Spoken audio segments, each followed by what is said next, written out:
È sicuramente una buona notizia il fatto che si sia trovato l'accordo tra regione e provincia per la gestione del lago di Fimone. È una battaglia che abbiamo portato avanti negli scorsi mesi perché finalmente si desse un futuro chiaro a questo sito bellissimo vicino alla città di Vicenza sui Colli Iberici. La soddisfazione del capogruppo del PD in Consiglio regionale per la recente approvazione del protocollo d'intesa della Regione Veneto che vede ufficialmente investita la provincia di Vicenza come ente pubblico incaricato della gestione straordinaria del lago di Fimone.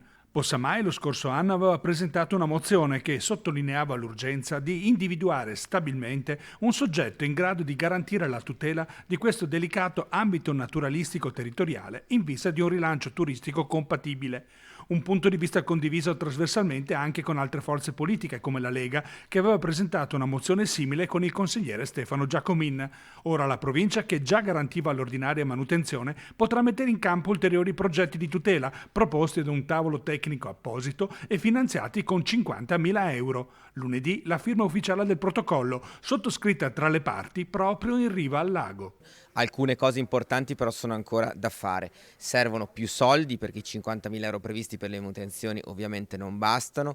Bene però che ci sia un soggetto chiaro che dovrà gestirlo, e l'altro passo è che Fimone ha bisogno di un progetto straordinario per andare a recuperare risorse europee, risorse nazionali, perché serve anche una manutenzione straordinaria, un rilancio del lago sul piano naturalistico sicuramente, ma anche ricettivo, di fruizione da parte di chi quel lago lo va a frequentare. Per cui bene il primo passo, ma adesso è tempo di lavorare per il secondo step, che è quello più importante, quello che può cambiare e dare un futuro al lago di Fimone.